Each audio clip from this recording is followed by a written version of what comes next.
দুতলা তিনতলা যাতে বাড়ি, তাতে বাড়ি ঢুকতে হবে, দেখতে হবে। তো সামনে সামনে ঢোকা যায়, মারবে না? কি করে ঢুকবো? তাহলে আপনাদের জিজ্ঞেস করছি, যায় না না? ওকে গরিব যে তিনতলা বাড়ি থাকলে তার মেলা টাকা, তারও কোনো মানে নাই।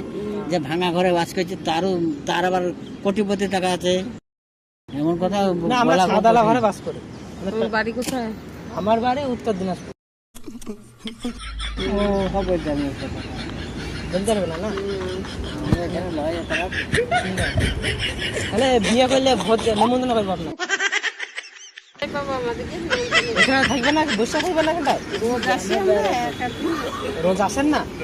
তুমি রোজ এখানে আসো নাকি? হ্যাঁ, আমি রোজ আসি। কটার সময় আসো রোজ? 2-3টে। আজ বৃষ্টি পড়েছে, আজ ওই জন্য একটু আগামী আসলাম। দুতলা তিনতলা যাতে বাড়ি,